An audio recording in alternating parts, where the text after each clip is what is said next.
दोस्तों, आपने पिछले भाग में देखा कि विवेक किसी तरह रक्त पिशाचनी के छलावे से बच निकला था, लेकिन उसके खून में अब वो काला जहर घुल चुका था। लाल आंखों वाली नीली परछाई हर रात सपनों में आती, फुसफुसाती, वापस आओ, अपना खून दो। लेकिन विवेक वहां से किसी तरह बच निकला था। विवेक देहरादून लौटा तो बुखार ने उसे जकड़ लिया। रातों में गर्दन पर काले निशान उभर आते, जैसे कोई नाप रहा हो। उसने जंगल के बुजुर्गों से सुनी कहानियां खंगाली। 200 साल पहले ठाकुर की बेटी राधा को तांत्रिकों ने जिंदा जलाया, उसकी आत्मा तालाब में कैद है। डरते डरते विवेक हरिद्वार पहुंचा, जहां बाबा हरिया नामक अधेर तांत्रिक मिले। आंखें कोयले जैसी काली, हाथों पर काले यंत्र। बाबा ने कहा, बेटा, वो तालाब रक्त द्वार है। राधा का श्राप हर पूर्णिमा 3 आत्माएं मांगता है। तेरे खून में उसका बीज है, अब यज्ञ से तोड़ना होगा। लेकिन जंगल तुझे छोड़ने को तैयार नहीं। विवेक ने गिड़गिड़ाया, बाबा मुझे बचाओ, मैं सब कुछ करूंगा। बाबा मुस्कुराए, चल कालवन लौटते हैं, लेकिन याद रख, पिशाचनी छल करेगी। रात ढलते ही वे कालवन पहुंचे। हवा में सिसकियां गूंजने लगी। पहले बूढ़ा भूत हवा में तैरता आया, बोला, भागो। 13वां दरवाजा खुल गया। विवेक के पैर जम गए, लेकिन बाबा ने यंत्र घुमाया। ओम भैरवाय नमः मंत्र से हवा कांप गई। भूत धुएं में बदल गया। फिर काली परछाइयां घेरने लगी। 3 अधूरी 13वीं वाली आत्माएं कराह रही, हमारी रस्म पूरी करो, वरना तू हमारा हो जाएगा। विवेक चीखा, बाबा ये क्या है? बाबा ने जवाब दिया, जंगल की कैद। चल तालाब तक पहुंचो। पेड़ों की डालें लिपटने लगी, हवा में बदबू फैली। विवेक ने छुरी से कटवाया, लेकिन एक परछाई उसके कंधे पर सवार हो गई, फुसफुसाई, तेरा खून मीठा है। बाबा ने मंत्र पढ़ा, परछाई गायब। तालाब पहुंचे तो पानी लाल उबल रहा था। पिशाचनी प्रकट हुई, नीला चेहरा, लाल आंखें चमकती। हरिया, तू फिर आया, राधा का बदला पूरा होगा। बाबा ने हवन कुंड जलाया, घी डाला। रणजीत पुत्री राधा, शिवलोक जाओ, श्राप भंग। विवेक ने गंगा जल छिड़का। पिशाचनी चीखी, आह नहीं। आग ने तालाब घेर लिया। पानी भाप बना, नीला धुआं उड़ा। पिशाचनी का शरीर टूटा, लेकिन अंतिम छलावा अभी बाकी था। उसका श्राप आधा टूटा था, पर विवेक के खून में बसा बीज अब फूटने को तैयार था। रात के 11 बज चुके थे।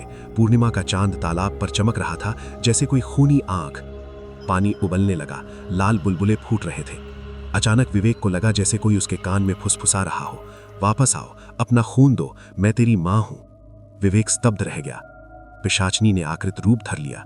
नीला चेहरा अब एक सुंदर युवती का, ठाकुर की बेटी राधा जैसी। आंसू भरी आंखों से बोली, बेटा मुझे बचा लो, तांत्रिकों ने मुझे जिंदा जलाया था, ये बाबा भी वही है। विवेक का दिल पिघल गया। मां। वो तालाब की ओर बढ़ा। बाबा चिल्लाए, भ्रम है, राधा 200 साल पहले मरी, ये छलावा है। लेकिन विवेक रुका नहीं। बाबा ने जल्दी से यंत्र निकाला, एक त्रिशूल आकार का कांस्य से पट, ऊपर रुद्राक्ष माला। ओम नमः शिवाय, भ्रम भंग। मंत्र से हवा कांप गई। पिशाचनी का रूप टूटा, नीला चेहरा लाल आंखों वाला हो गया। वो चीखी, हरिया, तू मुझे पहचान गया, लेकिन विवेक मेरा है। विवेक को होश आया। वो पीछे हटा, लेकिन उसके पैर तालाब की मिट्टी में धंस गए, जैसे जंगल उसे निगल रहा हो। बाबा मुझे बचाओ, ये मेरे खून को खींच रही है। विवेक कराहा। बाबा ने घी से भरा हवन कुंड प्रज्वलित किया। लकड़ियां चटकने लगी। जंगल जाग उठा। पहले बूढ़ा भूत लौटा, हवा में तैरता। 13वां दरवाजा खुला, आत्माएं भूखी हैं। उसके पीछे 3 अधूरी 13वीं वाली आत्माएं, एक बच्ची, एक जवान औरत, एक बूढ़ा, कराह रही, हमारी रस्म पूर्णिमा पर बलि तू देगा। वे विवेक को घेरने लगी। बच्ची भूतनी ने कहा, भैया खेलो ना, तालाब में आओ, पानी गर्म है। विवेक चीखा, नहीं, दूर रहो। बाबा ने त्रिशूल घुमाया, भैरव देव रक्षा करो। भूत चीखते धुएं बने। लेकिन पिशाचनी हंसी, ये तो शुरुआत है, जंगल का राजा अभी आएगा। अचानक पेड़ों से काली परछाइयां निकली। जंगल का काला राजा, एक विशालकाय छाया, आंखें जलती हुई। वो गर्जा, राधा मेरी रानी, ये मनुष्य मेरा शिकार।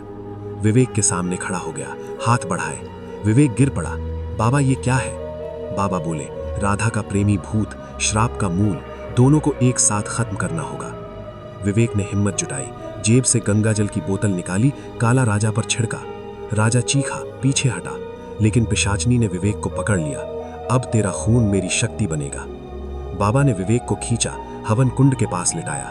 बेटा अपना खून दो, लेकिन शुद्ध। विवेक ने चाकू से उंगली काटी, खून हवन में डाला। बाबा मंत्र पढ़ने लगे। रणजीत पुत्री राधा शिवलोक जाओ, काला राजा पाताल चले, ओम भैरवाय नमः, श्राप भंग।